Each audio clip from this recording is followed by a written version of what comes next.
lagi. Oke, berjumpa lagi dengan saya Aprilia Dwi dalam acara masa pengenalan lingkungan sekolah SMK Ma'arif NU Doro. Nah, sebelum acara kita kali ini dimulai, perkenalkanlah saya untuk membacakan kurikulum kita dari pemateri. Nama: Rotif Kuntako SPG MPD. Tempat tanggal lahir Pekalongan 9 Oktober 1995. Alamat: Dukuh Musoyi RT 2 RW 1 Desa Musoyi Kecamatan Talun, Kabupaten Pekalongan, Provinsi Jawa Tengah. Email: rotepmuntakai@gmail.com. Nomor HP 0823 2855 4795. Riwayat pendidikan formal: TK Pertiwi Musoyi, lulus tahun 2001. SDN 1 Musoyi, lulus tahun 2007. MTS Syahid Doro, lulus tahun 2010. SMK Ma'arif NU Doro, lulus tahun 2013. IAIN Pekalongan, lulus tahun 2018. Riwayat pendidikan non formal: Pondok Pesantren Al-Mursyid Mambaul Falah, Sampangan, Kota Pekalongan. Pengalaman organisasi: Ibnu, Sekretaris PR Musoyi tahun 2012 sampai dengan 2014. PNII, Ketua 3 PC PNII Pekalongan tahun 2018-2019. YP Ansor, Sekretaris PAC Ansor tahun 2021 sampai 2023. HMJ PAI, Departemen Pendidikan 2014. HMJ PAI IAIN Pekalongan tahun 2014. Dema FTIK, Ketua Umum Dema FTIK IAIN Pekalongan tahun 2016.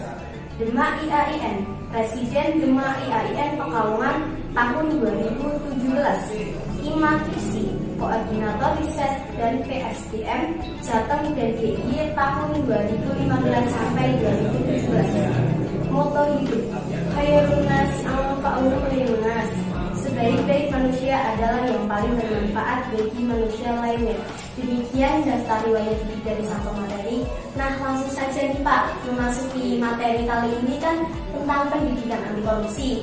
Menurut Bapak, definisi tentang pendidikan anti korupsi itu seperti apa sih Pak?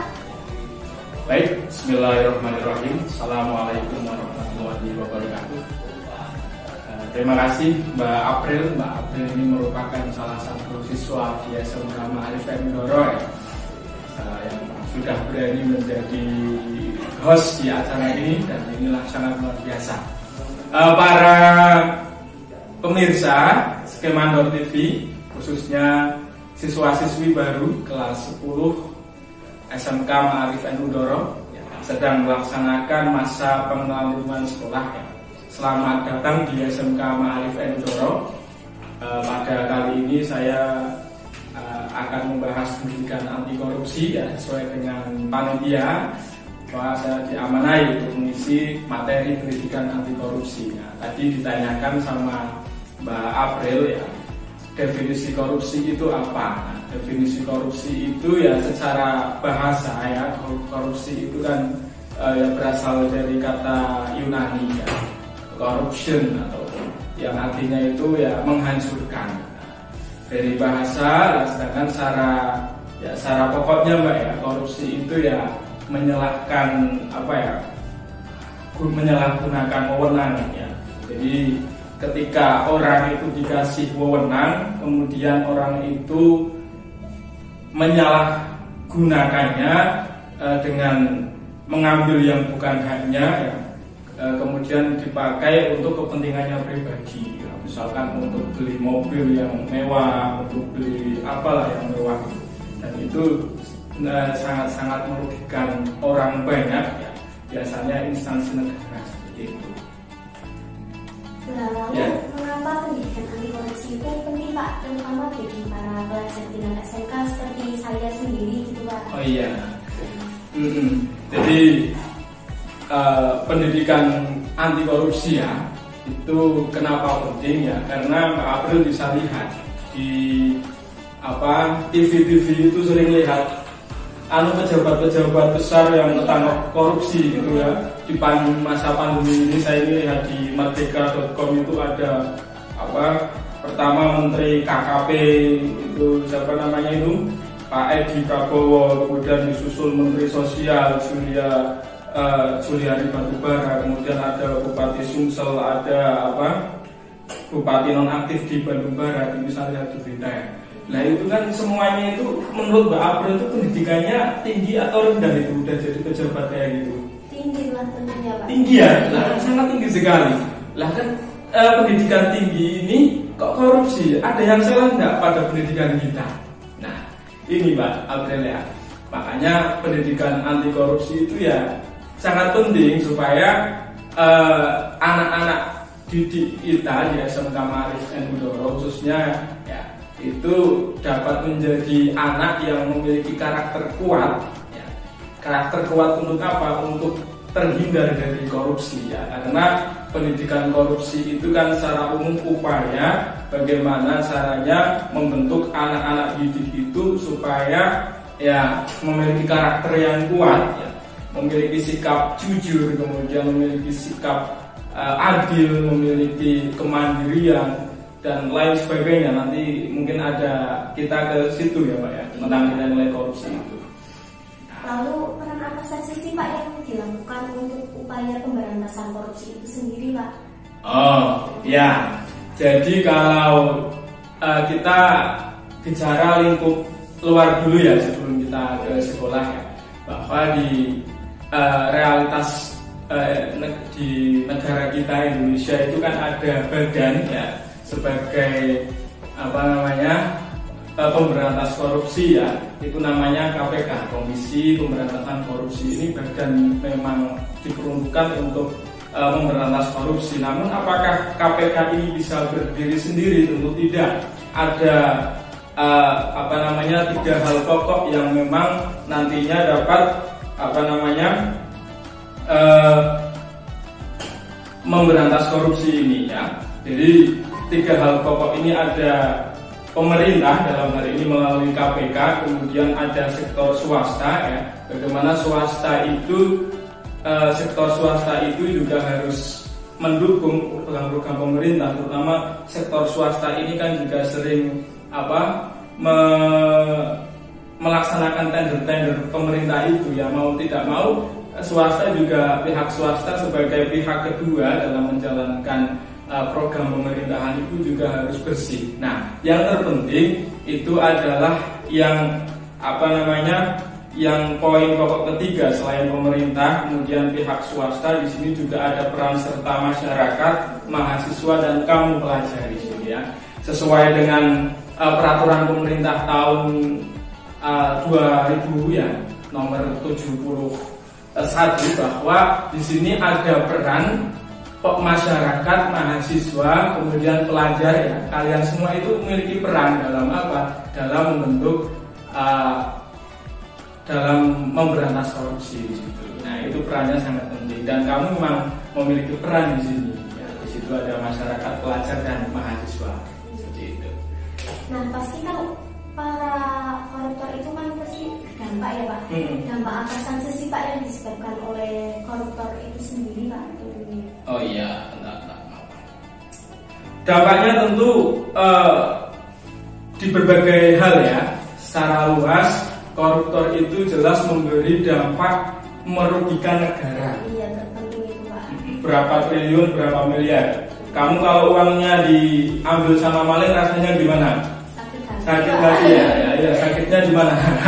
Nah, itu kan, lagi negara pun sama. Uang negara yang begitu banyaknya itu dicuri sama koruptor itu jelas merugikan apa namanya, negara. Nah, ketika uang itu misalkan kemarin uang itu berupa apa, dana APBN negara misalkan diperuntukkan untuk bantuan sosial karena ini masa pandemi ya, COVID, nah itu digelontorkan untuk itu, tapi uangnya di korupsi. Lah nanti kan apakah bantuan itu bisa berjalan secara maksimal? Nah, mungkin bisa, tapi tidak sepenuhnya maksimal. Mungkin nek di apa jenenge, nek bantuan di Pak Jokowi ku ono tempe, ono tahu, ono sego, apa nasi, ada apa ada minyak misalkan, terkurangi minyak sama tempenya kan tinggal 2, nah, nggak bisa gitu ya. Begitupun gitu. Nah kemudian dampaknya itu sebenarnya korupsi itu tidak hanya di negara saja, tapi kamu sebagai pelajar itu juga bisa melakukan korupsi. Korupsi itu apa? Curang kan? Nah misalkan kamu mencontek di sini ya, dalam ujian kamu menyontek, itu juga korupsi itu. Korupsi apa? Korupsi nilai. Seharusnya nilai kamu karena tidak belajar tidak bagus, kemudian kamu nyontek misalkan, nilainya jadi bagus. Nah itu tidak jujur, itu juga masuk korupsi itu. Nah itu juga merugikan apa? Merugikan teman kamu yang belajar maksimal pada malam hari, belajar nanti mripate bendul nanti apa gitu kan. Nah itu kan kayak gitu. Apa saja sih Pak nilai-nilai korupsi itu Pak?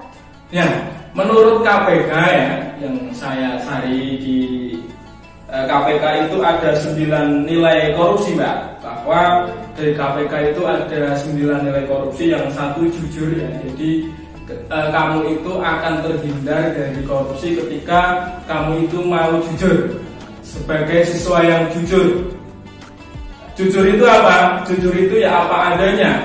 Kamu mampunya mengerjakan soal mampunya mengerjakan soal 5 dari 10 soal, kamu jujur saja. Kamu kemampuannya segitu. Jangan kamu kemampuannya segitu tapi kamu dipoles dengan cara-cara yang curang sehingga tujuanmu berhasil. Itu tidak jujur namanya. Itu satu. Kedua itu ada kedisiplinan. Jika kamu ingin terhindar dari korupsi ya, maka kamu harus disiplin. Nah, maka siswa-siswi nanti ketika pelajaran itu harus disiplin. Di Moodle jadwalnya jam 7, maka kamu harus standby jam 7. Ketika sudah luring atau pembelajaran tatap muka jam 7 harus masuk sekolah, maka kamu harus jam 7 juga sudah masuk sekolah. Itu yang kedua. Yang ketiga itu ada kesederhanaan. Walaupun kamu anaknya bos apa kalau di Indora itu? Bos apa ya Pak? Anaknya bos konveksi. Nah, maka kamu sederhana saja. Jangan ya terlalu bermegah-megahan. Misalkan kamu anak bos ke sekolah bawa gelang yang banyak, kalung yang banyak, itu kan juga kelihatan nggak sederhana ya. Kita yang penting kaya hati. Ya kaya itu nggak perlu terlalu dipamerkan lah.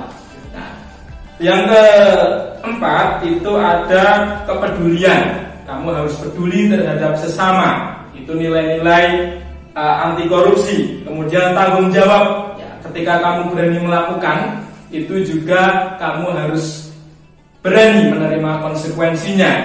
Kemudian yang keenam itu ada keberanian. Jadi kamu harus berani apa? Berani melakukan kebenaran. Kalau ada teman kamu salah, kalau ada guru kamu salah, kamu harus berani menyampaikan apa itu yang salah.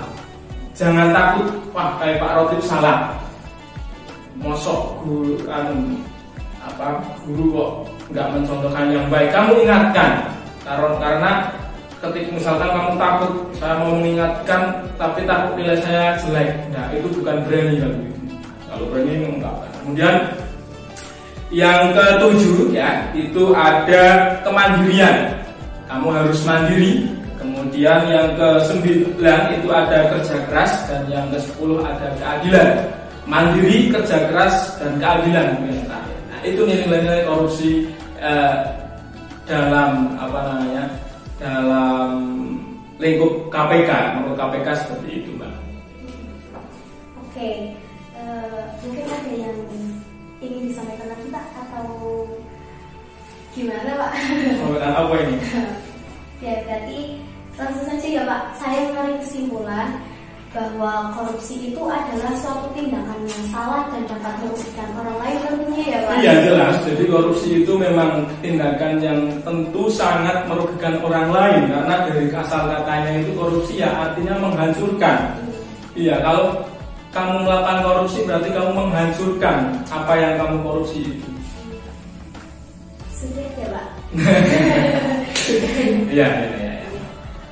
Mungkin itu saja materi yang dapat Pak Rotib sampaikan. Semoga materi hari ini dapat bermanfaat bagi kita semua. Sekian, wassalamualaikum warahmatullahi wabarakatuh. SMK Ma'arif N Udara, mantap.